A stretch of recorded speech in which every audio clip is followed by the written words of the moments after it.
Welcome to the Angel Rewatch, a spoiler-free retrospective podcast on Angel. I'm William. And I'm Derek, and this is a podcast for Sleep Tight, originally airing March 4th, 2002, written by David Greenwald. Angel's acting all kinds of manic with a glass of blood in his hand the morning after the earthquake. Wesley, meanwhile, might as well have Charlie Brown's sad music playing and a rain cloud over his head. Lauren, though, is meeting with a client in the courtyard. The client turns into a demon when she starts singing for long enough, and Angel Investigations has a new case. Wesley sends Gunn, Fred, and Angel to go after these demons who are infecting or something the singer. Honestly, I wasn't listening, because Wesley himself is doing the really interesting thing. He goes to meet with Holtz yet again. Wesley tells Holtz that Angel and all his friends are his family, and he doesn't want to see anyone get hurt, so he makes some kind of mysterious deal with Holtz. As Wesley creepily walks through a suburban neighborhood, staring very dramatically, convenient father swinging his kid around as he comes home in the middle of the night, he realizes that Justine is following him. Wesley tells Justine that all Holtz really cares about is revenge, and his army and Justine mean nothing to him. Justine refuses to believe that and threatens Wesley anyway. Meanwhile, Fred, Gunn, and Angel descend on the demon band. Or more accurately, Angel descends, literally ripping them apart, while Fred and Gunn watch in horror and awe. Angel comes back to the Hyperion and throws an incredibly terrifying fit, angry at Connor's crying, and then he throws his new glass of blood against the wall. Angel realizes that there's something wrong happening to him. Fred looks at Angel's blood under a microscope and discovers that it's not the usual pig's blood that he drinks, it's human blood. Angel tells everyone it's Connor's, and he knows it is because Connor's have been smelling especially delicious lately.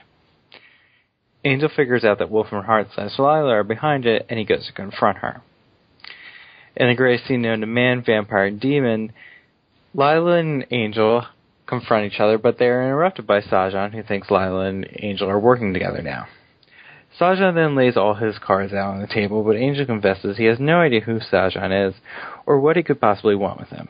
Sajan then whisks himself away before Angel can get any real answers. At the Hyperion, Wesley, Wyndham, and Iscariot is scooping up Connor and trying to leave the hotel unexpected. Lauren hears him downstairs and goes to talk to him. Wesley tells Lauren that he's taking Connor to the park tomorrow and he thinks it's best if Connor stays the night at his place. Connor starts crying, so Wesley sings a lullaby to him, and then Lauren reads Wesley. Realizing that Lauren has read his thoughts, Wesley puts Connor down and attacks Lauren, and then he hides Lauren's body in the office. Wesley tries to leave again, but Angel is there now. Angel tells Wesley about Sajan and asks Wesley to look at his book to find anything out about a demon named Sajan. Then Gunn and Fred come in with food, and Wes, worried that Lauren will rise at any moment, excuses himself, saying a very ominous goodbye. Almost the moment Wesley leaves, Holtz arrives with his army in tow. Holtz asks Angel where Connor is and then proceeds to attack. The battle is brutal but quick thanks to an intervention by a nearly conscious Lauren. Lauren tells Angel that he read Wesley, and Wesley is not taking baby for the night, but he's taking Connor forever. Angel freaks out in an unholy aggression, and it's safe to say this is not because of some spiked blood. Wesley's putting Connor into his car when an injured Justine stumbles up to him. She says that Holtz has gone mad with power and everything Wesley said was true. Wesley lets his guard down, and Justine grabs him and slices his throat. Wesley grabs his neck and collapses to the ground. Justine then takes Connor and finds Holtz. Holtz renames the baby Connor and tells him that Connor is now his son, and Justine is his mother. They're taking him far away to raise him on a farm where no one will find him. Lila and Angel are both looking for Holtz and the baby now. They all converge in some abandoned lot, and Holtz tells Angel if anyone comes near him, he will kill Connor. Lila says that she also doesn't want the baby dead, and then Sajan appears screaming that this was the plan. He definitely wants Connor dead, and Lila tells him that plans change. Angel's desperate and begins to side with Holtz because, as Holtz says, the baby will be safer with him than with Wolfram and Hart. Sajan gets tired of all this arguing and opens a dimension to the worst hell dimension in existence. He will suck them all in if someone doesn't kill Connor right then. Holtz takes this moment to run into the portal with the baby, leaving Justine and everyone behind. Angel tries to run after them, but is shot back from some kind of lightning strike. Sajan, pleased with this turn of events, closes the portal. Angel looks desperately on the ground where the portal once was, as Lila leaves him to his misery. And that's the end of our episode. That got dark. It got dark real fast. We had ripping punk rock demon's arms off, but then it was all downhill from there. Oh, it was actually uphill from there. Yeah, uphill in terms of the quality of the episode. Downhill in terms of Angel's life, because I really hate the beginning, and then everything else is pretty excellent.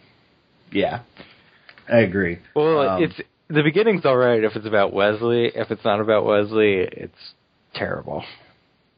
Yeah, and it just feels so clunky. I really, they're trying to like play up the comedy of Angel being like energized at first and being goofy, and everyone's just like, you're acting really weird. And then it turns dark really fast where we have Bloodaholic Angel. But honestly, I feel like Bloodaholic Angel is kind of the worst thing they've ever done, and I feel like the end is one of the best things they've ever done. So it's an interesting episode. Because Bloodaholic Angel, I actually think I've only been impressed by David Boreanaz in the past, but I think he is so terrible when he has to do Bloodaholic Angel. Yeah, because it feels like an act. Like he's done this act before in front of people to like earlier, a couple episodes ago, we had him fed up with the Gruselog, where he's like, wah, wah, like starts punching the Gruselog, where it's an act so that the demon tree will suck his life force or whatever. But, this is supposed to come from a place that's real. I mean, for me, it's always effective if someone throws a glass. Oh, well, it's the exact opposite for me. I hate it. But it feels the whole Bloodaholic, the fact that they call him a Bloodaholic feels like a really cheesy Lifetime movie. And the comparisons to him being alcoholic, it's like the most cliched alcoholic thing that he's going through. And it's terrible, and I hate it. Right. I don't mind after his little explosion, like once he has finally gone, hey, what's wrong with me? And they kind of start breaking things down. I don't mind that at all. I really like how disturbed he is with himself, with the Connors starting to smell like food. Mm-hmm. Like there's something interesting and disturbing all wrapped up into one with that.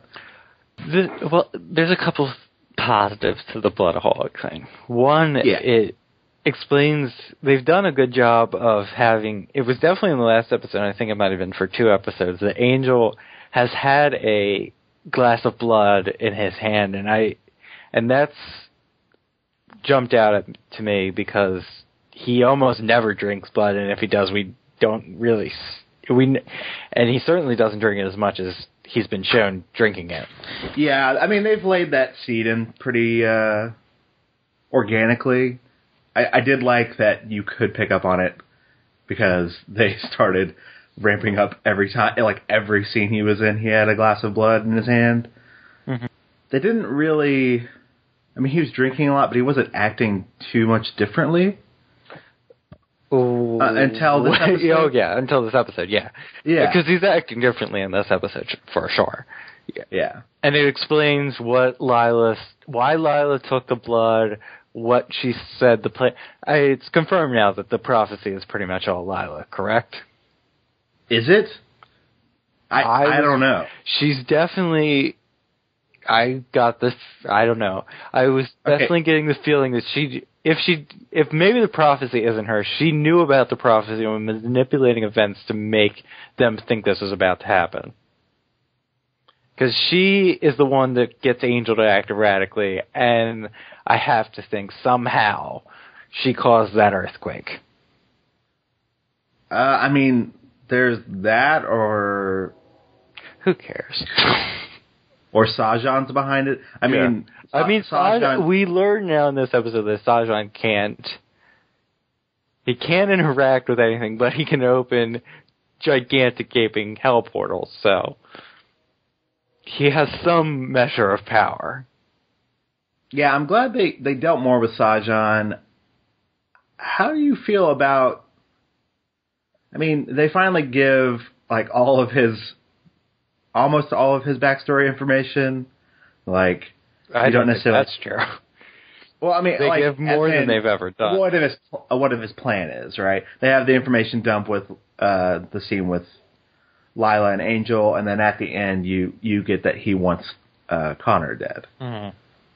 This is the most that Sajan has ever worked for me because, I don't know, I find the suggestion that Angel hasn't actually done whatever Sajan thinks, whatever transgression he's done against Sajan, he hasn't done it yet. And so that makes sense to me why Sajan does, if he doesn't exist in time, why he doesn't go to the future and figure out if his plan with Angel works and why he's impatient, is that he's actually from a completely different reality whatsoever, that Angel wronged him and he went back in time to make sure that never happened. That's what I read from that information dealt with Lila. Yeah. So I have a small problem with him saying that this was the plan, that to kill Connor was the plan, because obviously Holtz was not privy to that information, at least at first, right? Mm-hmm. Like, his plan for Holtz was to come back and kill Angel. Well, he comes back to kill Angel before Connor is technically born. And right. He wanted him to kill Angel when he was holding Connor in that alley, so I guess that fits. Right, I guess, like, or if he kills Angel, the baby doesn't grow up. I don't know. I don't really fully get Sajan's plan in terms of getting Holtz to go after Angel. Like, if the plan is to go after the baby, maybe it's to get through Angel to get to the baby. But well, I think his plan, he obviously wants Connor dead. Right. I could definitely buy that Angel is also involved in whatever Connor does to Sajan. Or it's because of Angel's influence somehow that somebody goes after Sajan, and it's Connor who maybe pulls the trigger, but Angel points him in the direction. Okay. That's what I read it as. And that's all conjecture, because we don't know. But it's more than we've ever known about Sajan to begin with, and I think that works because he can be mysterious. He was just too mysterious before that we had no idea what was going on. At least we have some vague idea, and there's enough clues there to piece together some kind of theory. Right. You will pay. Mm-hmm. So can we talk about Wes yet? I mean, I feel like we've got all the extraneous stuff out of the way. We could just talk about Wesley and Connor and the heartbreaking, gut-wrenching ending. So we can just go from the beginning to the end now and just talk about the good parts, because we've got out the bad parts as far as I'm concerned. Right. They've done such a good job laying the groundwork for this story, mm-hmm. and already putting us in Wes's mind space. And the fact that, like, I love the fact that they have so many moments in this episode where Angel says something to Wes and he's, like, really freaked out by it. It's like, Wes, take him. And, like, Wes, you know what to do. And he's, like, freaking out. Mm-hmm. They were able to play up... Okay. This. Well, go on. I was talking about the Wesley Angel interactions, and I want to go back to the Bloodaholic thing before we moved on with that, because I really like that when Angel's... I really wish it was just that Angel is in an especially good mood, and Wesley reads it as he's losing it. Because you can... I mean, Angel is very manic in that scene, and it's unusual, but you could also read it as just... It's unusual because Angel usually isn't happy, but now he's feeling good, and Wesley just gets freaked out by that. That would have worked so much better to me than... He's aggressive or yeah, whatever. The blood's being spiked. And you wouldn't be able to explain... Obviously, it was the plan to do this for at least one episode because they had Lila steal the blood, but it would have just worked so much better if you just cut that all out and it's all Wesley's paranoia, because I think they do a really good job of making you understand why Wesley is thinking the way he is, but not necessarily agreeing with him. Because but there would have to be more. I feel like there would have to be more justifications for Wes to think the way he did. Mm-hmm. You don't think there's enough? I mean, we have the prophecy and the actual earthquake, fire, blood, and the fact that he's acting differently. If he was just happy all the time, because part of it was like whenever Angel had that heart-to-heart with Wes, he was finally like, oh, this is ridiculous. And then he needed another push down his paranoia. But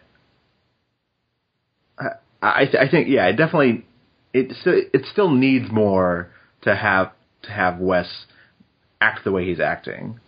But I think they did just enough so that they did such a balancing act. They did just enough so that you sympathize or you understand why Wes is doing what he's doing, but at the same time, you're like, no, don't do it. Mm-hmm. And it's not just the prophecy, because I was someone that recently reblogged. I didn't see. Are you now or have you ever been? The end of that episode where Wesley asks Angel, "You don't find me especially paranoid, do you, Angel?" And Angel says, "Not especially." And Wesley says, "Oh, good, I was worried." So just going back, that Wesley has had this paranoia for quite a while about just everything. And he's so isolated now that he just goes to the most extreme. And it's been a while, really, that we've got, before this prophecy thing, that we've got Wesley being paranoid, but that's a part of his character, that he overthinks things. Right. He's super self-conscious and yet he is perceptive enough to know what Holtz is planning by the end. Because that's the one thing Wesley gets right. He gets right that Holtz abandons Justine and jumps into that portal. Yeah. So we're talking about Wes now. Oh, we're talking about Wes, aren't we? I mean, we don't have to go. We do not have to segue into Holtz yet. We can just go. I mean, at this point, we have to talk about Holtz in some way, because if we're going in sequential order, Wesley talks to Holtz. That's kind of the first time we really see him do anything besides just being concerned about Angel. Right. I love a very simple thing with, well, Holtz looks like he might stab Justine because she's questioning him, and then Wes walks in and kind of interrupts, but then he offers him a piece of apple. Mm-hmm. Oh, yeah. Holtz and Wesley are just great. It's a shame that Holtz is in that hell dimension. We won't get to see him, because I really do like him. The whole devil thing works really nicely. I really love Wesley talking about his family, and then when he puts the knife up to Justine's throat and says, "I mainly mean just them," when I say I don't want to get anyone to be hurt. Right. Yeah, because it's coming from this place from his real heart, and then he has to turn on the badass mode. Mm-hmm. I like getting a deadline for him, because it accelerates everything that happens in the episode. Yeah, that scene where he's knocked out Lorne in a really vicious way, and everyone starts coming in, and he just gets more and more panicked, was just so good. Yes. They were able to just drum up the dread, and I don't know. I was conflicted as well. I don't want them to find Lorne, but at the same time, please find Lorne. Yeah, they had this really nice tug and pull effect on me.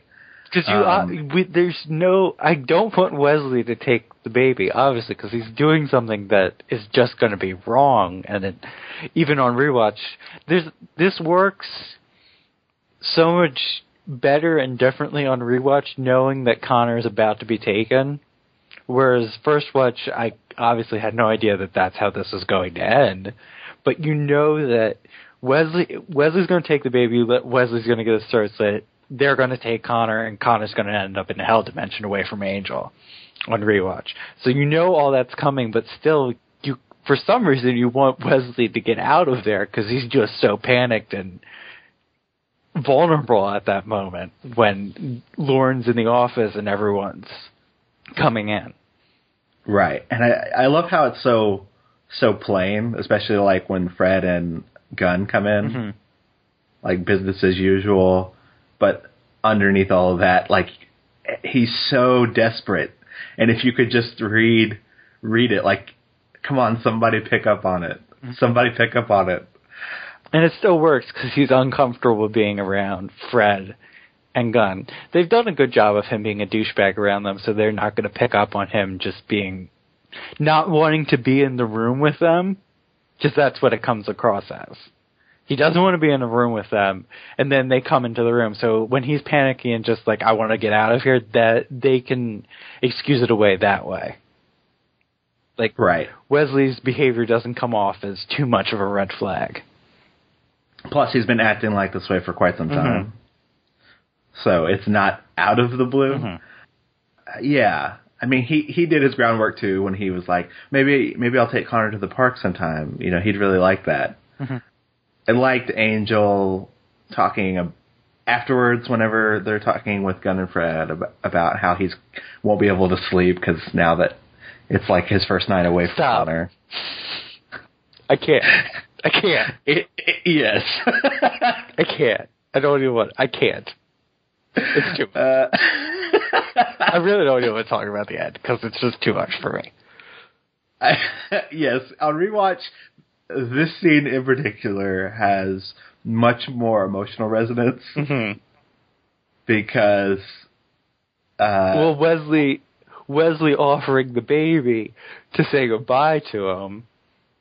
I got very emotional. Well, and the thing that is really good about that is obviously the way Wesley plays it is Wesley knows this, in his mind, this is the last time that he's going to see any of them or Connor's going to see Angel. So he is really sad, and you can read into his face. But obviously on first watch, you had no idea why he is acting this weird. It's just kind of suspicious. And then on rewatch, knowing that that's his plan, it's just so much more terrible.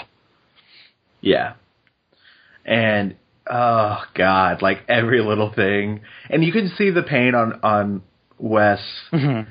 And I'm glad he gives Angel that moment at the same time. Yeah, because you're just like screaming, like, why are you doing this? He really doesn't want to do this.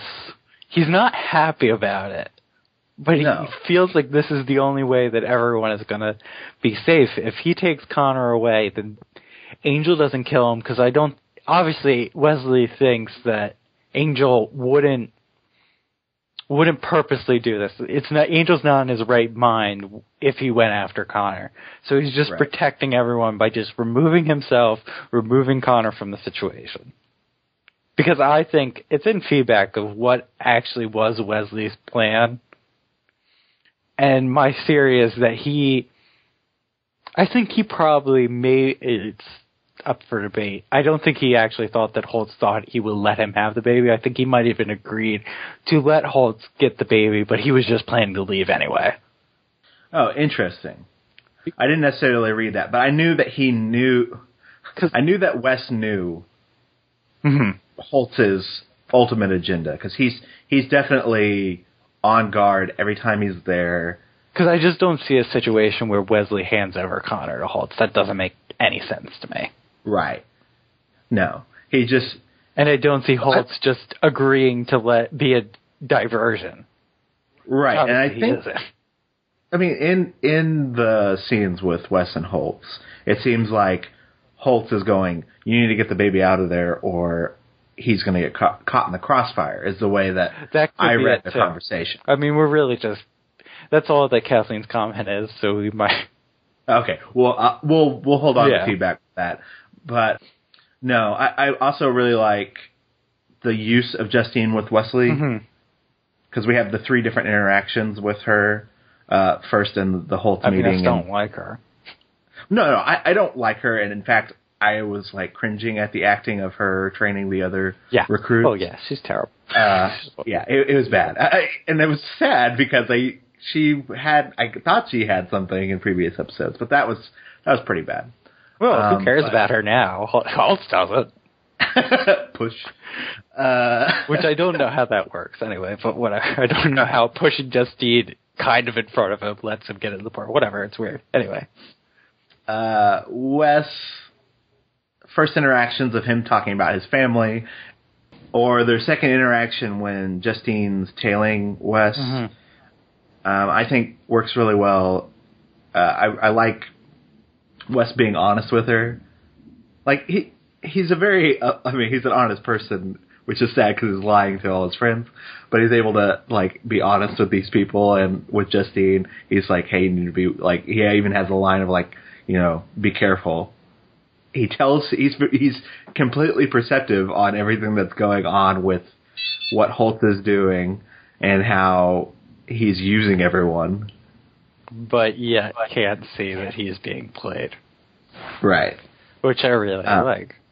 In a kind of Shakespearean sort of way that it's more like Greek that we know more than he does. I mean, it's also a prophecy that he knows and he's trying to prevent and then ends up sort of causing it.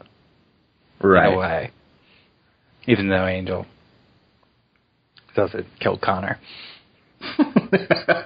No. But I like that the fact that they kind of, even though there was, like, aggression against Justine with Wes, that you could see him dropping his guard down, seeing her kind of when he damaged and broken. He is a good enough person that when she comes to him and she's beat up, that he listens to her. And that's really the downfall of everything. Right. Which, let's just say this, because we can't really talk about it. It is ridiculous if they kill off Wesley. It is also ridiculous if Wesley survives getting slashed in the throat. And I think that's all we will say about that. Unless you want to say so. That's all I have to say about it. Well, I will say two things. One, I still think it is a very shocking moment. And it is a nice reminder of the fact that the previous seat that he was in was Doyle's. Mm-hmm. But this isn't a good ending for him. Like, this is just It's not like if they killed off Wesley, it could have been sad, because obviously it's going to be sad. But this is just completely unsatisfying that if he dies here, this is how he dies. Right. How did you feel about it on first watch? On first watch, I spoiled myself, because I thought, this is ridiculous. Don't kill him off. And I can't really say what I found out, but either I was very upset or I was pleased. I definitely was like, what? Like, you know, it's one of those things where you're like, okay, I have to watch the next episode. Yes. Which I don't remember if I saw this on actual cable or not. You mean like actual network television? Or you're talking about reruns on cable? Anyway. Yeah, maybe. Anyway, it's the point that I'm saying is that it would be really unsatisfying and a mistake to kill him off. Also, especially if you don't get Angel meeting back up with him now. Right, and where it's at in the episode. Yes. It doesn't end, because it just kind of happens, and then we go away from it. It's just suspicious. Yeah. In any case, we can move on to Angel. Well, I do want to comment on the actual attack on the hotel. Mm-hmm. Oh, I love that Holtz just lets those people go, and then just sneaks out. Like, Holtz doesn't fight anybody. Oh, yeah. Holtz is full on dark side now. Mm-hmm. Like, even the way he just kind of strolls, like, I love that he's full on dark side. He's very... Because I think his plan to take Connor is actually kind of perfect and not that that doesn't make him a bad person. No, I guess that's true, but the way he's doing it is terrible. He's sending he doesn't care about anybody else but his revenge, and he has it. Yeah, and attacking other humans. Yeah, but I don't think he sends his best. If he sent Justine in there to attack Gunn and Fred, then maybe he wants to do them harm. I think he really just sends those people in there to be a distraction. I don't think he intends for the humans to get hurt. Do you think... I don't know if he would care if they did. So he knows without like no doubt that Wes is going to go through with taking Connor. Oh, well, he already knows. He has to be watching from the outside. Oh, yeah. He even tells... It's way too early that he walks in. That is not just they need to get through it because it's a television show. He has to be watching. And they even make a point that he comes in right after, so that means they must be working together, even if it's not Lorne saying that they're working together. Yeah. I have to think that he's out there in the courtyard, he sees Wesley leave, and then he goes in. Okay. I guess it's a distraction. I felt like, well, is this all of the numbers of his, like, soldiers? Also, they get dispatched fairly easy. Yeah, because they suck. Yeah, that's kind of what is established by Justine training them, that they all suck. Okay. Well, I didn't know if from the previous episodes that we've gotten, they at least seemed organized and everything. So I was hoping that, well, I guess I was hoping a little bit more than necessarily what we got. It's an okay set piece. No, I think this is a fight. It's pretty disappointing. Yeah. And I could be explaining it in a way what Holtz is actually trying to do. Because I, for some weird reason, I don't want to see Holtz as a bad person. Even though that he stole Connor, and that's just terrible and it makes me sick to my stomach. But I don't want to see him as a bad guy. Yeah. So the fight was pretty disappointing. I like the moment with once Lorne wakes up. Well, actually, yeah, once Lorne wakes up, him screaming high-pitched noise, very satisfying, as he kicks that guy. Yeah. But I do like... There's moments when Rampage Angel bothers me, but in this episode, not so much. Well, it bothers me when he's Bloodaholic Angel. I guess we can use this to transition into Angel and Connor. But when he threatens Gunn, because Gunn wants to talk about it, and he doesn't, he is on full-on battle mode, and he doesn't care about anybody else. Yeah. Which is not an Angel is a vampire thing, it's Angel is a father thing, which I like. It's not that he's being rage-induced because of his evil nature. I mean, that may be why he's a bit stronger in it, but really it's that he's Papa Bear's coming out. Yeah. I love the... do you know where Holtz is? Throw across the room. Do you know where Holtz is? I'm going to jam this into your face. Mm-hmm. Yeah. Is the most threatening, and I think, you know, when Angel is threatening, sometimes you're like, oh, those are empty threats. I don't think that's an empty threat. No, I don't think that's an empty threat. No. Especially, that guy could have been wearing a red shirt the entire time. Yeah. Angel is pretty close to just murderizing him. Which, okay, so that's the guy that Fred shot. Mm-hmm. Right, okay. So technically our group is clean of killing humans so far? Yes, I would. Yes. Because the music cue during the fight is like, oh crap. They're just knocking. I mean, humans are dying. I don't think so. I don't think so. I think that Lorne really takes out a large swath of them, and I don't think he like explodes their brains. I think he just knocks them out. Right. Yeah. I was just thinking of the one music cue when Fred shoots the guy, but he was still alive. So yeah. Then it's Batman rules that they grown after they fall 50 stories, so they're alive. They didn't kill anybody. Just every bone in their body is broken.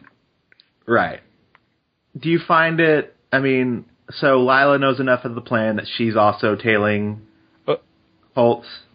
The Lila Angel scene. It's just wonderful.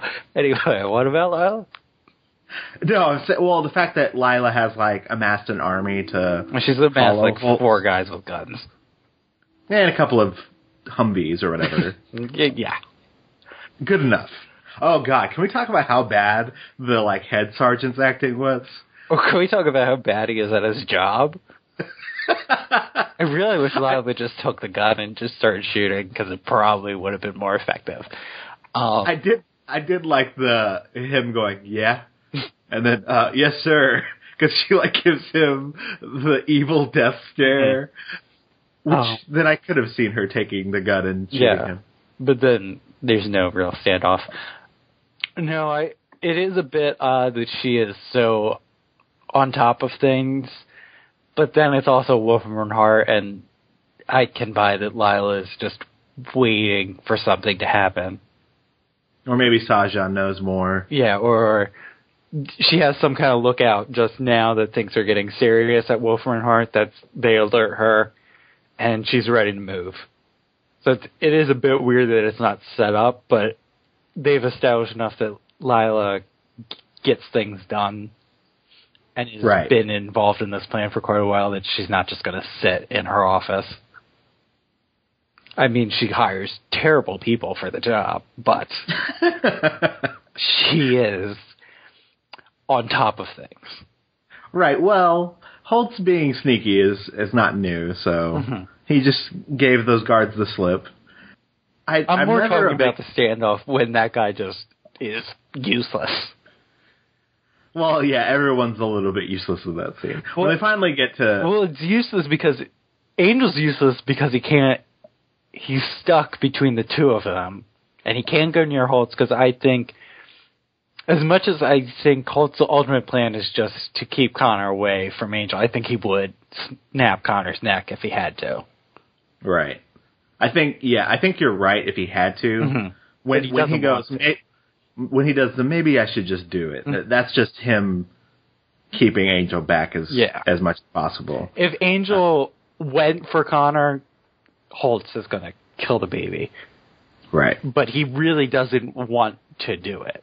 That's why he runs into the portal rather than deal with it. Because at least Connor's alive with him away from Angel. Do you think... how do you like the timing in that scene? What? That they all... Well, like, Angel immediately jumping to just take him...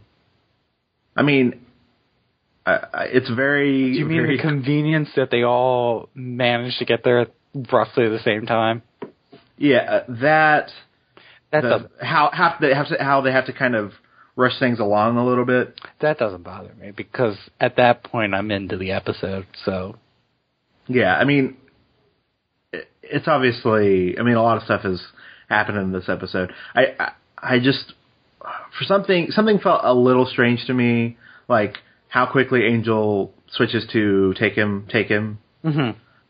Well, then Holtz, the fact that he kind of starts to side with Holtz over Wolfram Hart? Well, no, I fully understand, like, giving him to Holtz over Wolfram Hart because... Well, even as an audience member, we've seen that they wanted to dissect the baby. Mm-hmm. And every interaction that they've had, Angel has still called Holtz a good man who has been justified in what he's doing. Yes. Just not going after his friends and family. Mm-hmm. And I do love the moment where Holtz goes, I'll raise him like he were my own. Mm-hmm. He won't even know about you. Like, him kind of like... trying to put Angel at ease with him taking him. Which I do think he would do. Right. I don't think that's just lip service to make Angel feel better. I think he would love Connor. I have some questions, and we'll get into feedback about his original plan to go to the country. But I do think he would... he would love Connor as if he were his own son, and I don't... Did Holtz ever say what his son's name was? The baby that Angelus and Darla killed? I don't believe so. I think he might have last episode, but I don't remember it. But it would not surprise me if it's the same name. Yeah, it's the same name that he gives Connor in the car. Yeah. But it's weird to have...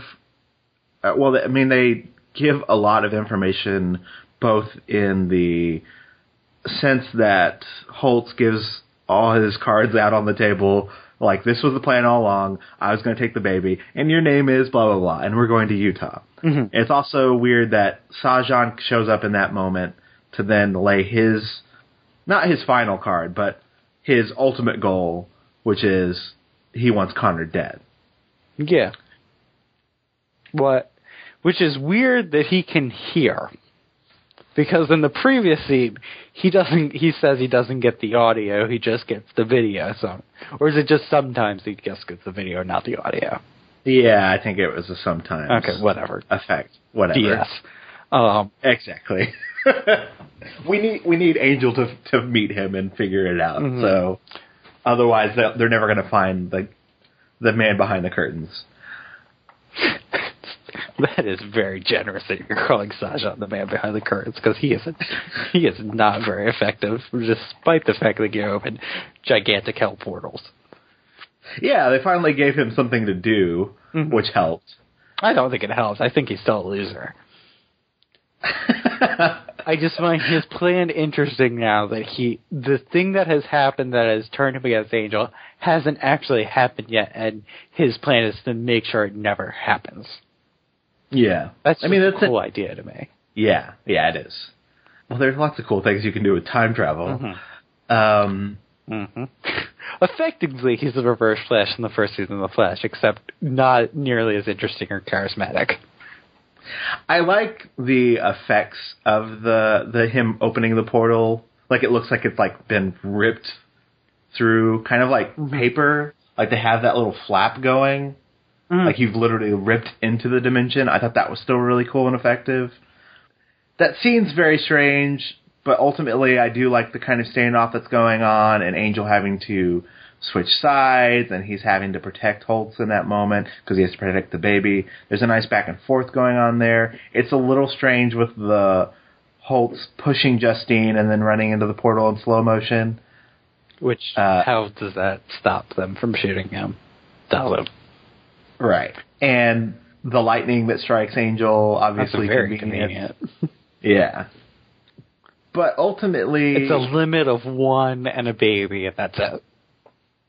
Yeah. We can move... If there's anything else you want to say, I think we should move on to feedback at this point, but just... Well, on Rewatch, this didn't have as big of a lasting effect on me as I wanted it to. Okay, because I had the opposite reaction. Because when I was binge watching it, my feeling was that Connor... it was sad when Connor gets taken, but almost a bit of relief, because I just remembered that people are coming after Connor and coming after Connor and coming after Connor. And now he's gone, and that's done. Where what actually happens is there's that period where they're chasing after Connor, but then there's those stretch of episodes where Angel is with Connor and things are just good. Like, they get into a routine of him being a dad, and then that's yanked away from him. Right. Like, there's a peace before just tragedy, and that's even more effective to me. I guess it's not the events that happen. Mm-hmm. It's just kind of how the sequencing of it didn't let me stew. You know what I mean? Well, I don't think it's supposed to. I think by design, this episode doesn't let you stew about it. It's just about yanking it off, and then maybe next episode I feel will be the stewing. Yeah, I just they didn't give me I just wanted a few more seconds of seeing Angel completely broken before we heard that does happen very abruptly. Yeah, before we hear Lila immediately go, "Oh yeah, we should just leave him to his misery." Mm-hmm. Like, I don't even mind having Lila say that. Just give me a little more, a few more seconds to process what happened, so that we can get the full range of effects, so that we can then feel exactly what Angel is feeling in that moment. Okay. But other than that, I think I don't know, the abruptness of which it happened worked for me, because if I probably was watching this in real time, like if this is on now, the explosion on the internet that would have happened when Connor gets taken would have just been like, what did I just watch? And I think that works for me. Right. I think next episode will be this doing. Obviously, I'm pretty sure I watched. This feels the whole Connor being taken thing. I definitely watched this back to back on Netflix. I hit continue immediately. So the next episode feels like one big episode to me in my memory. But yeah.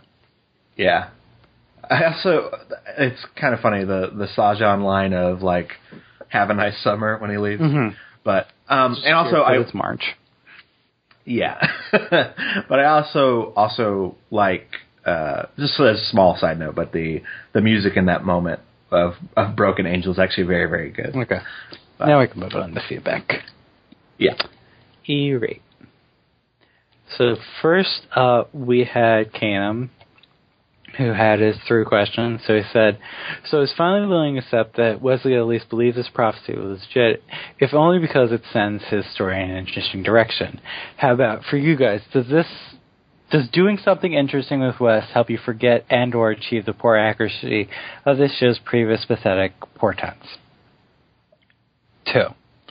Wesley had plenty of opportunity to say something to someone, anyone. He knows Angel well. He should be able to figure out that something ain't right.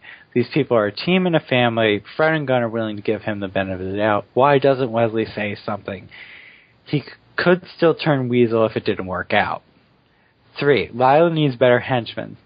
So Lila gives the order, and they hesitate long enough to give Holtz enough time to run through the probe just because Angel says no. Do they really think that Angel will be able to do anything riddled with bullets, even if that wouldn't kill him?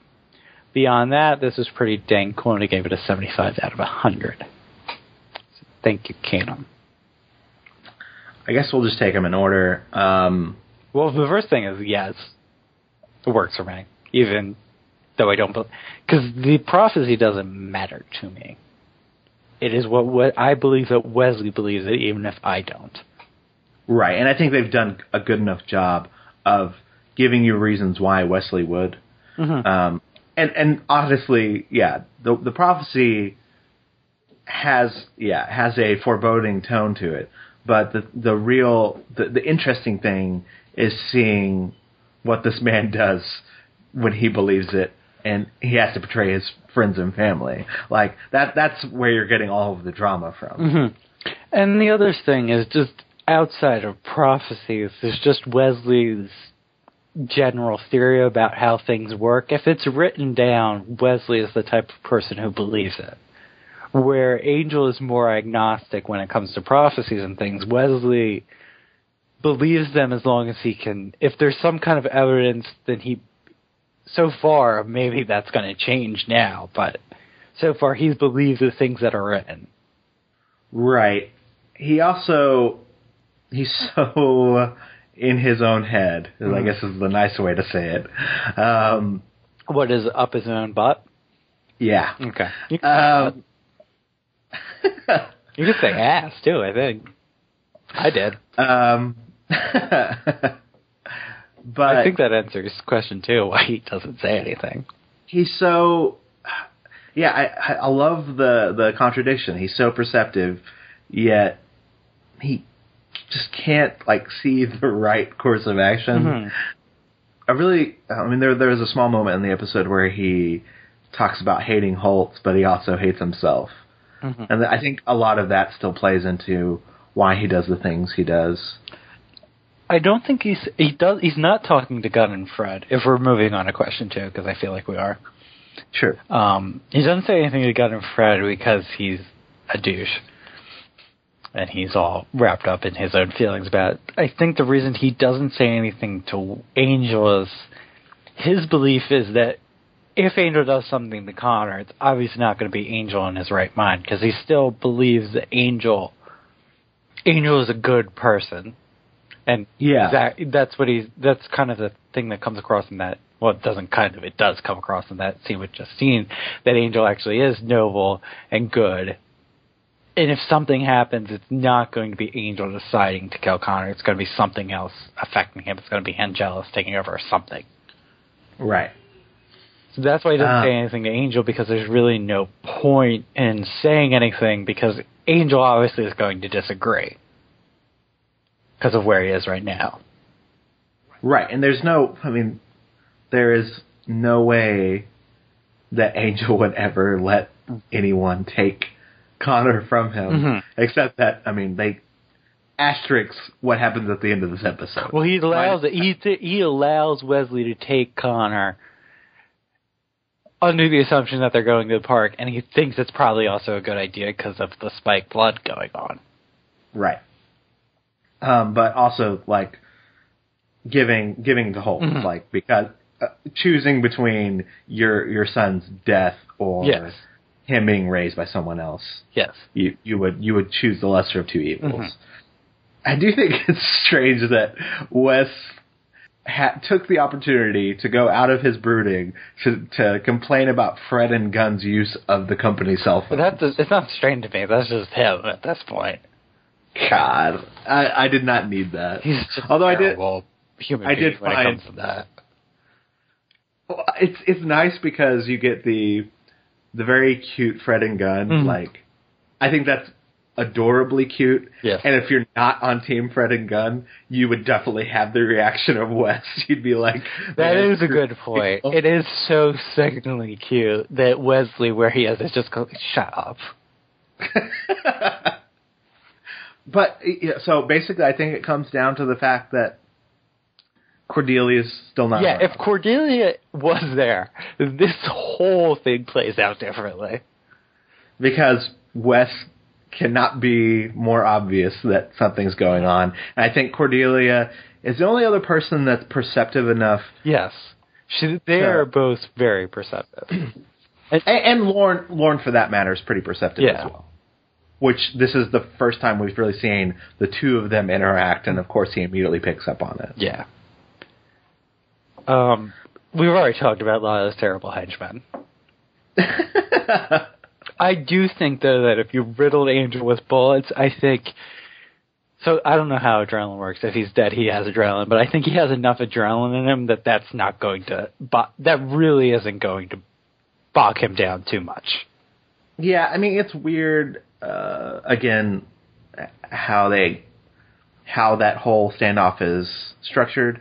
But having Angel with a gun, I may be dead, you'll riddle me with bullets, but I'll kill all of you. Yeah. Even if they riddle him with bullets, he could just pull the trigger as a reflex, because his finger is on the trigger, and then they're all dead. Yeah. So, not that... it's not going to work out either way. Yeah. But for where the episode needs to go, I'm okay with it. Okay. Okay, so next up we have Robin. He says, this was some dark, dark stuff. I'd like to hear your guys' thoughts about Holtz's motivations.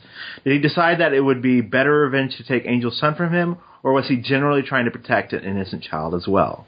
Or was it wish fulfillment of restoring the child he lost? I think it's important to understand that, or else leaping into the portal seems like such an odd choice. Wes's story was very interesting and sad, but I'd wish we had more than the prophecy to convince him. In Season 1, he refused to betray Angel to the Watchers Council because he trusted in Angel's goodness. It seems odd that now he would suddenly doubt him. But they could have written that into the story. Angel did go bad last year and try to turn himself evil again by sleeping with Darla, the very act that spawned Connor. Wes could have quite convincingly seen that as reason to fear for the baby's future. I'm not sure that was in the writers' minds when they put this together. What do you think? So thank you, Robin. Okay. Just starting off with the Wesley stuff. It's true that they could have done more, but what they did worked enough for me. Because what Robin says is right, that they really could have done more, and even it wouldn't have been that hard. But then again, I think it still works. Yeah, I don't think it necessarily... It's not about Angel's character, right? It's not about... It's not about who Angel... Like what we've talked about before is that Wesley doesn't think that this is going to be Angel acting with a soul the same way that when he went bad and slept with Darla.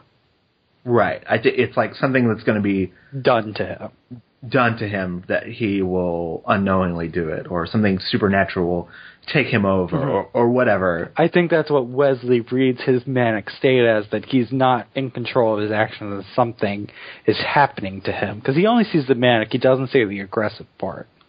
Yeah, that's true. So I think Wesley, because Angel's acting so weird and out of character, that's what really spurs him on, that just something is happening, and it really has nothing to do with Angel being... Because he does believe Angel is noble and good, but something else is happening that's affecting him. Right.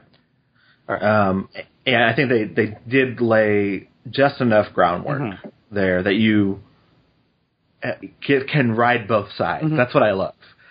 You can understand where Wes is coming from. At the same time, you're like, no, please don't. Which, if they would have done... Because if you do more, especially if it's about Angel's like actual character, about if it's Angel that starts acting aggressively and that's what Wes sees, then you're fully on Wes's camp, I feel like. Yeah. You're like, okay, yeah, that could be also why I hate the Bloodaholic stuff. Like, get the baby out of there, get the baby out of there. But they did this nice tug and pull, like I said earlier. So, Holtz's motivations, I think they're alright, so I think at the top, it's revenge against Angel.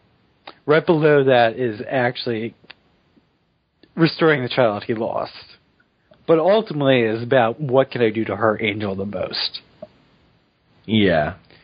I don't believe his BS of like, oh, I will not hurt an innocent child unless I have to. I mean, well, no, I believe that unless he has to. What the definition of what he has to is something very up loose, to an interpretation. I think that's still like more playing into Wes. Like, oh, I'm good enough that I won't kill children, but it still has the threat that he still will.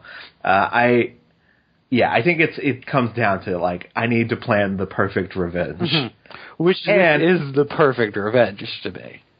Right. And it really, we go back to, it's a lullaby where Connor is born or Darla dies, right? Terrible with episode names. I think it's a lullaby.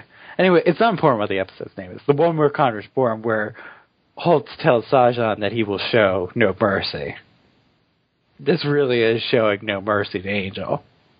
Yeah. Because his plan now, once the child is born, it is to take the child away from him. No matter what he tells anyone else, I think at that moment he decides that the best way to take revenge on him is to do something with this baby.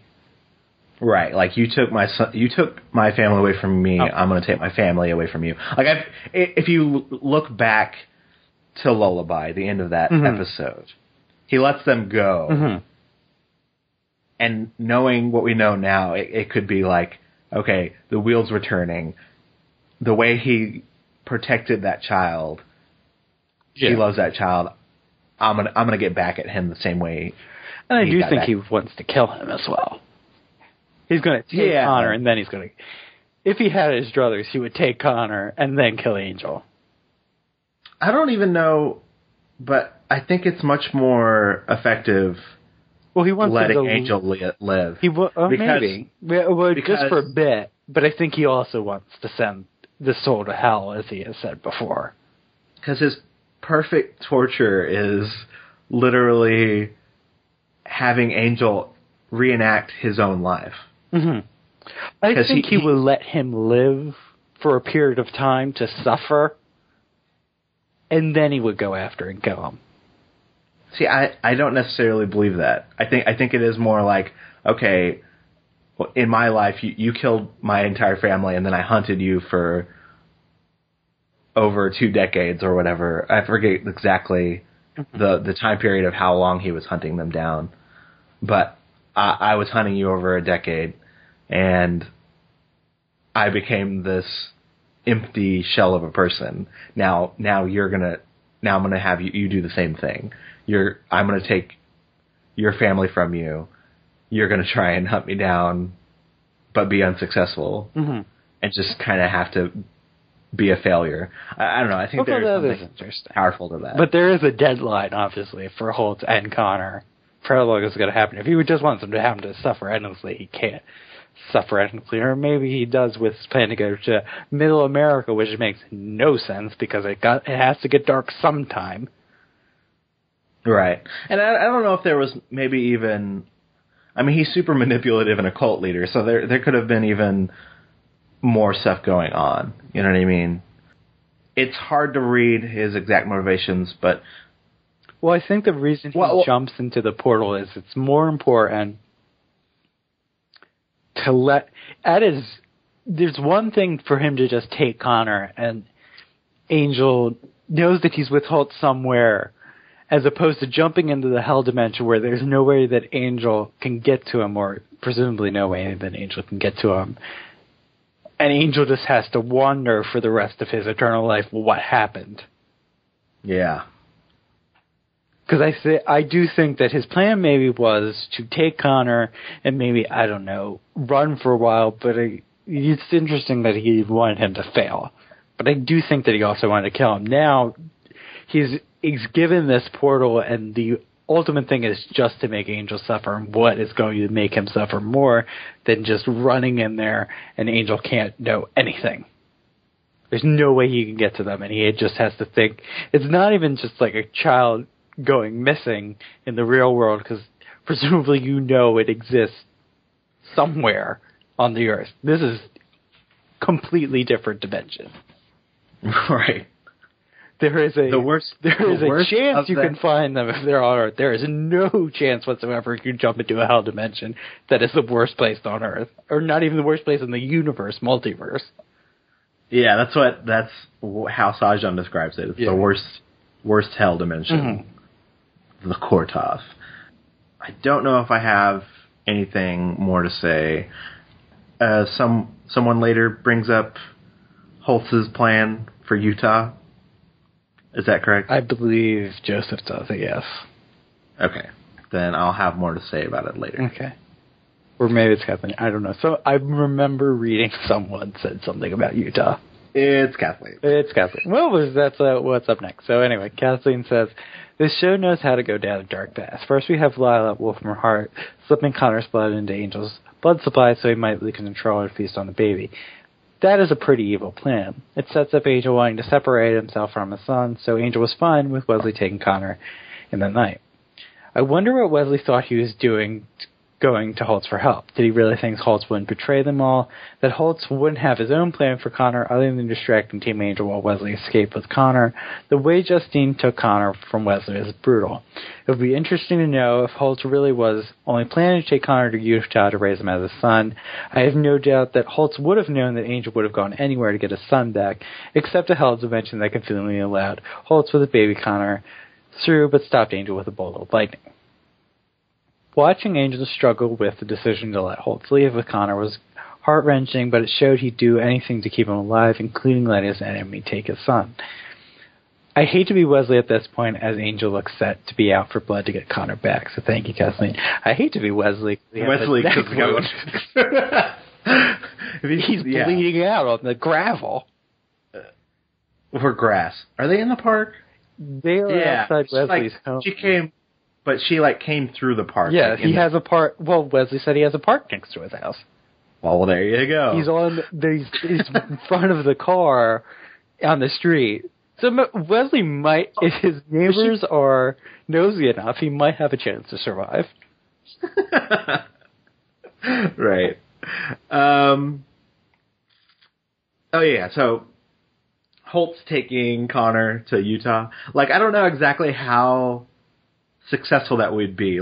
You could be on the run for a while, but wouldn't Angel ultimately, Angel, if Connor is in our dimension, in Earth, he would scour the Earth for him. Yes. He would hunt down Holtz indefinitely. And it doesn't matter if Holtz sets himself up on a farm with there's no cover for Angel. It's not like Angel can sneak in the sewers. It has to get dark at some point at night, and that's when Holtz is going to go.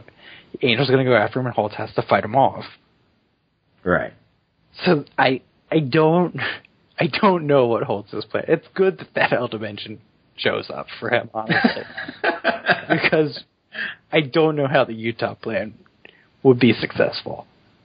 Unless if he didn't take all his army there and he has them waiting for him to Utah and he's going to have a grand big battle with Angel in Utah. But that doesn't seem to be the plan. The plan is just to leave and Angel won't find him, which is very naive. And not at all like Holtz. Maybe it's just the fact that they use the word Utah. If we don't necessarily know the exact location. Well, I don't know. For some reason, if you think of we're gonna go into, I don't know, the Himalayas, somewhere kind of more remote. I don't know. I don't necessarily you can find a remote area of Utah. The thing is that it seems like they're going to where From Justine is from, which is stupid, because you really think that Angel isn't going to find out everything he knows about everyone connected to Holtz. And then... Angel has not seen Justine, though. Yeah, but he has that guy that he almost threatened to stick something in. He's still back at the high... There's a crowd of people passed out in the Hyperion. You don't think you've got to threaten one of them to figure out everything he can learn? They would connect the dots. Yes. I agree. It is kind of naive. I still feel like you could find something more remote than Utah. Well, I'm not disagreeing. You're hung up on the Utah thing. I just think the fact that eventually Angel would find you. Yeah. I have no doubt of that either. He can smell him. And he's right on the trail. And how quickly does he get into the car? I think it is naive and kind of stupid on Holtz's part with everything we've seen him that he thinks he's going to get away with this. Yeah. And I guess his backup plan is to just kill Connor in front of Angel and to effectively be Angel's fault. Yeah, that's true too. Maybe his plan is evolving. Maybe his motivation was to do that, kill Connor in front of Angel, but then he has this whole I can replace my son. If he could, that's what he wants to do. He wants to get away and raise Connor as his son. Okay. But I think his backup plan, if Angel finds him, which you would think he would have a better backup plan than this if he really wanted to get away, is just to kill him in front of him. Man, so dark. Mm-hmm. Yeah, so maybe it's a little naive, but at the same time, his plan is working. Yeah. Sajan shows up. The one thing that Sajan does for Holtz is show up and do that portal. It's kind of the perfect thing to do, because Angel can't find him. It kind of... if you want to read it into some sort of prophetic thing, it can be. All of these events are happening and there's a lot of convenience going on. Okay. That it could be destined. The prophecy could actually turn out to be true.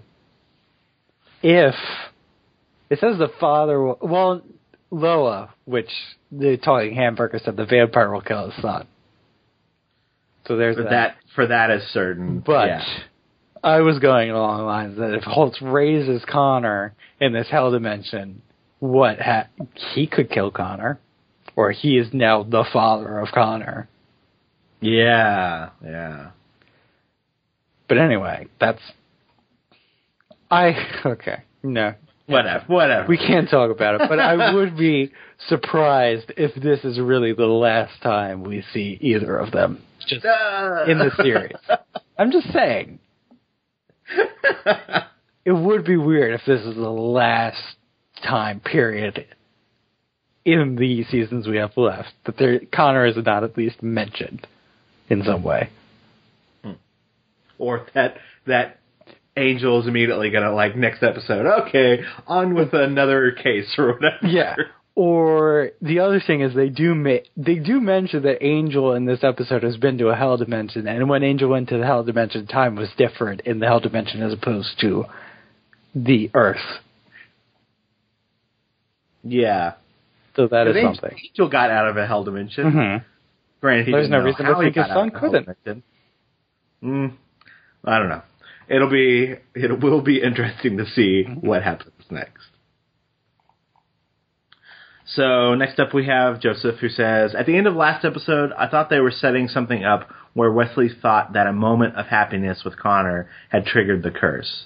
I may have enjoyed Wesley suspecting that Angel was secretly jealous better than what we actually got, which was Angel acting high. It seemed more weird than threatening, so I never thought Connor might be in danger, at least until Angel's blow-up. But Wesley didn't see that, and the writers have the crew figure out the problem immediately, so there's just wasn't much tension for the West plot. Speaking of the curse, it would have been pretty dark to say that Angel actually did turn. There are enough episodes left in the season that you could make it work, and it would be a very dark place to say that even loving his family too much put them all at risk. One last mythology point. You would think the Watchers Council would have a pretty clear understanding of prophecies by this point. It seems like you can't avoid a Buffyverse prophecy. Either you've translated it wrong, in which case it doesn't matter, or else it's going to happen. Something like in Prophecy Girl, if you know what's going to happen, you can be ready for it, which seems to be Wolfram Hart's attitude towards Angel. But you can't stop it. So why does Wes think that running away with Connor could possibly work, if it is a prophecy? It's going to happen. If it's not a prophecy, it doesn't need to be avoided. On the other hand, after Wes was out of the picture, I thought this episode got really good.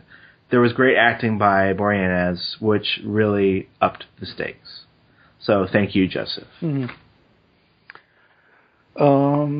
That is a good point about the prophecies. That they do seem to come true. If you have them... Well, Buffy, they definitely seem to come true. On Angel, it's been that they just haven't translated them ever. Right, but they come true in some vague... Well, prophecies are supposed to be vague, and it's like the monkey's paw thing, right? Like, maybe on the surface it doesn't necessarily... It's not exactly what's going to happen. Mm-hmm. Like, in Prophecy Girl on Buffy, it says that she was going to die from the hands of the Master. She did die, but then she got resurrected. Mm-hmm. Or resuscitated. And the Angel... Why do they keep messing up their names? Because they're the same person now. Angel will play a role in the coming Cataclysm, which... has to be at the end of these 5 seasons we will see the Cataclysm. It seems like it might be very far off the way they talk about it, but just basic TV tells me that at some point we're going to see the Cataclysm that Wolf and Hart keep talking about. Right. So, yeah. They do seem to come true in some way, so I guess that does sort of explain why Wesley, I don't know, why Wesley thinks it's about to happen. Yeah, but it's such a good point that, like, okay, so you think the prophecy is real. Mm-hmm. If it is a prophecy, taking the baby away for a little bit isn't going to change it. This is true. But I get. He's trying to do everything he can to. Yeah. He's trying to do everything in his power to make sure it doesn't happen, even if it doesn't come true. Like, he's doing everything that he possibly can. Yeah. To protect Connor and protect Angel from doing that. Mm-hmm. Because I think that is something that they've gotten right, is the fact that that Wes does care for Angel. Mm-hmm. That he wouldn't. He knows that if Angel did something like that, he couldn't live with himself. So, I don't know. I feel like Angel, like the curse, I don't want it to ever feel like that's their like go-to move. Mm-hmm. Well, it hasn't really been their go-to move. They kind of ignore it, which is nice. Because I don't want every bit of drama have to be like Angel turned. Mm-hmm. It would be interesting because we did get that scene last week of Angel talking about his love for Connor. Mm-hmm. I understand. Joseph brings it up a lot in feedback, which I understand that they should bring it up more than they do, but I also don't want it to be a crutch like you do, that they just, we need something to be drama, let's bring up the curse and Angel could turn dark. Right. It is, I mean, perfect happiness with his son. That is something I think that is attainable. Mm-hmm. I don't think that moment, though, was perfect happiness. No. And when he talks about his love for Connor. Right. And it's so vague and so hard to, you have to have like a perfect moment. Is it like him fully content with himself that he's... Well, I think there's a difference between content and happiness. In that moment, he was content. Happiness is something different. Really, we need to go back to when Wesley started to explain it all the way back in season 2, and they've dropped. No, maybe that was season 1, I think. When Wesley first showed up, and he said that it wasn't that he had sex, it was that he had sex with Buffy. And how rare that was, that perfect happiness. And then they immediately broke that because he got on drugs and turned into Angelic. Okay, I forgot about that. That is when that episode happens. I try to forget. We've referenced Wesley saying that a lot, and I try to just forget about the end of that episode. But they really should go back to that, because Wesley seems to have an understanding of how the curse works. All right. Yeah. There's nothing else for me. Is there anything you want to say before we move on to favorite moment and scores? No. Okay. That was a very dramatic pause. I know. Well, you got to scour. We'll make sure that you've got all your bases covered. Why don't you go first with your favorite moment? Sure. For my favorite moment, I went with Wes letting Angel say goodbye to Connor. It got me very emotional on Rewatch, because you know how things are going to play out. That they were able to... Well, one, they were ramping up all the tension in that, with Wes trying to get there, and he's so desperate and trying to get out there and trying to leave. But that he took the time to let Angel say goodbye to his son, like this will be the last time that you see him. Mm-hmm. It's so heartbreaking. Like, I actually had much more of an emotional effect with this scene than I did at the last moment. Mainly because of sequencing things, but like you actually did get to let it stew, you know what I mean? You got to give them that moment to breathe, let the moment breathe. And I choked up a bit. I was on thinking about it. So okay. So the one thing we haven't really talked about is what was my favorite scene is Lila and Angel in that bar where apparently all Wolfram Hart goes, or at least Lila goes. In particular, ready? You ready for this? I'm ready. I'm going to say something positive about Lindsay. The one thing they did really good with the Lindsay stuff is that being a Wolfram Hart lawyer isn't a job. It is a lifestyle that you have to commit to. And I liked they brought back Lila talking about her mother, and the thing is that there is really no saving her, at least in the way that Angel views it. She's committed to this, and she's so stubborn that there's no turning her in the same way that you could turn Lindsay by just like mentioning kids or something, whatever. I just screwed myself because now I'm going to be negative about Lindsay. But the way that Lindsay seemed to change on a dime what his allegiance was, Lila is locked in and she's not budging away from it.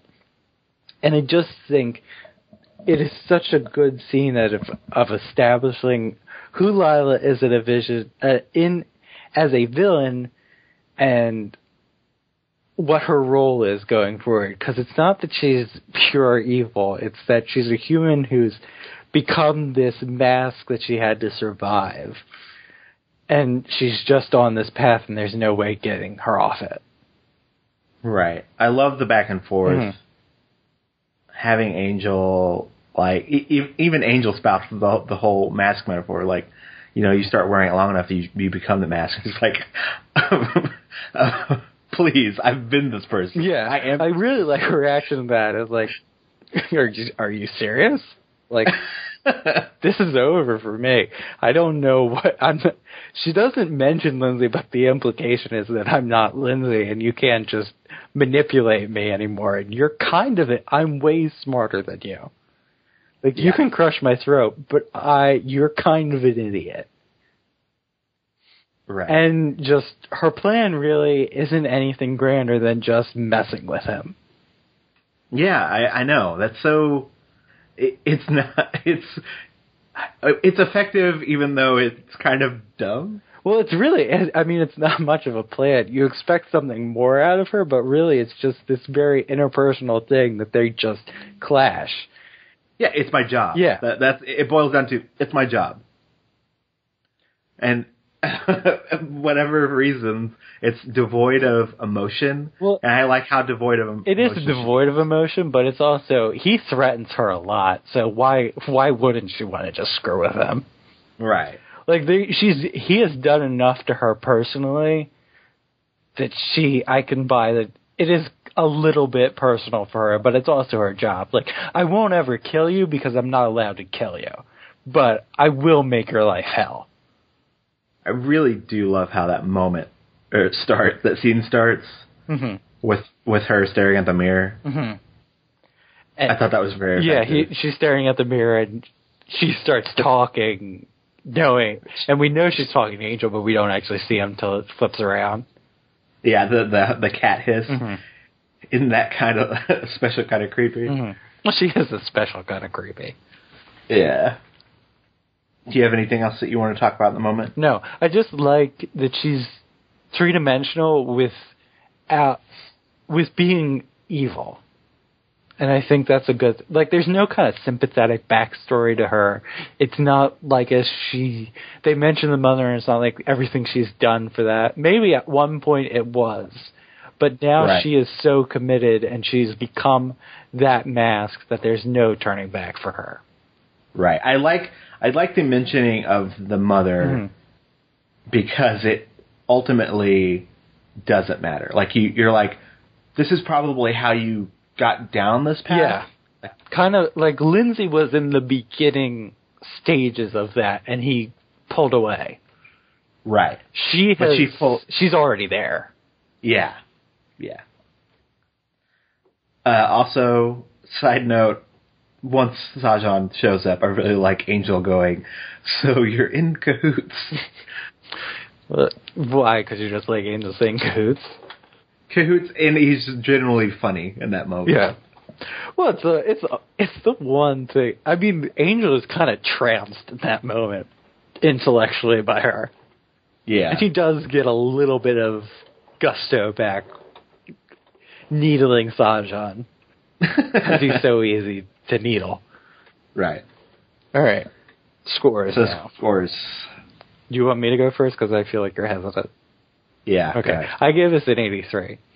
Because I really, really love everything from that Lila scene to the end. I think it's just amazing. Actually, the one thing I wanted to mention that I mentioned in my review, but I haven't said yet, that Netflix actually failed at the exact moment that Wesley gets his throat slit, and I've never been so relieved because I needed to take a break from everything that was happening because it was just too intense for me, even though I knew where things were going. So I took maybe like a 5-minute break because it was just like a momentary thing where I lost internet and Netflix failed, and then I'm just like, I'm just gonna do something else because I can't.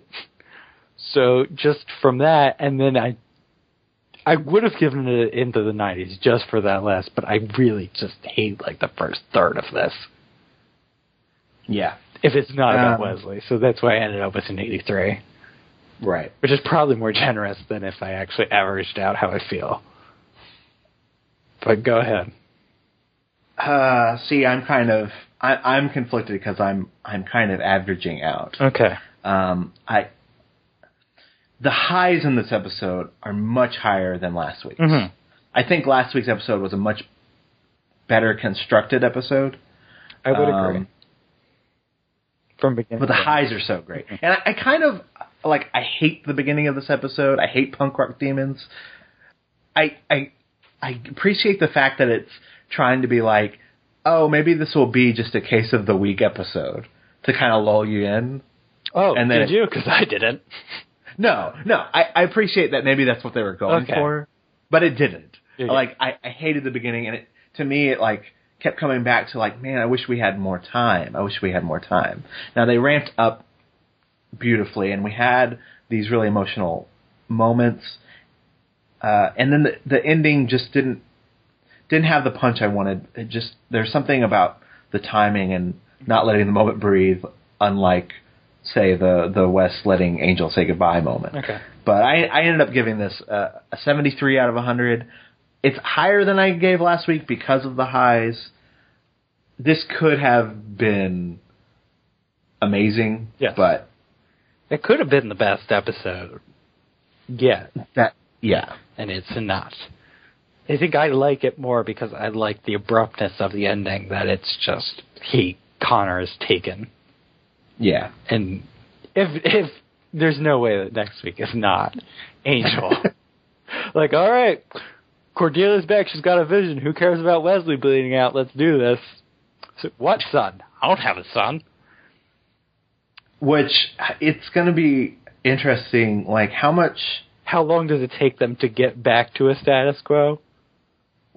I don't know if that ever happens. I think it has to eventually happen in some way, since we are only 15 episodes in. Maybe we don't, because I think there's only 7 episodes left. So maybe for the rest of the season, it is all about him losing his son, which is going to be a real bummer. Yeah, there's 6 episodes left. It's going to be a real bummer. But Cordelia, with her new visioning power. Okay, so I'm going to be wrecked the moment she shows up. So I was thinking about the moment when Cordelia shows back up. Is the only way that I find this funny. Is it's going to be like that GIF that's become a meme of Community, where Troy comes in the remedial chaos theory, and he comes back in the room with the pizzas, and things are on fire, and Pierce has been shot, and he's just like, what happened? That is the only reaction that she could possibly have, because she's going to come back, and everything's going to be messed up. I don't know if... I'm not going to be okay. I'm not okay now. Well, I'm really not going to be okay. I think they might have some kind of humor with Cordelia coming back and her realizing how everything went to hell when she left. Yeah, but it's so serious that... I think it has to be mostly serious, but I think you can at least have a little bit of fun with the fact that Cordelia goes away for not even that long. I left the kids with you for one moment. It's really that's too dark. Yeah. Well, it's really Cordelia's probably been gone in real time for a week. At this point, maybe. Well, how many episodes has it been? It's been 3, but this happens back to back. This is 2 nights. Okay, so maybe it's more 2 weeks. I think by the time she comes back, and I'm thinking the next episode from the synopsis picks up right after this, so I think we're reaching a week. They may have even said how long she's been gone, but it hasn't been that long in real time. Right. It will be interesting where we go from here. All right. All right, and if you'd like to leave us some feedback, you can do so by commenting on the post at theangelrewatch.wordpress.com. Or you can send an email to angelrewatch@gmail.com. Or you can call our voicemail number at 206-203-3276. Or you can go to the Tumblr, which is angelrewatch.tumblr.com, to see all the guests of what episode we're watching that week, and the reviews are all archived there. We're available on YouTube, iTunes, and Stitcher. While you're there, leave us a review. It really helps promote the show. You can follow me on Twitter at NerdGuyWilliam. And you can follow me on Twitter and Tumblr at The Confortador. And next time, we'll be reviewing Forgiving, whereas Fred and Gunn search for Wesley, Angel searches for Sajan.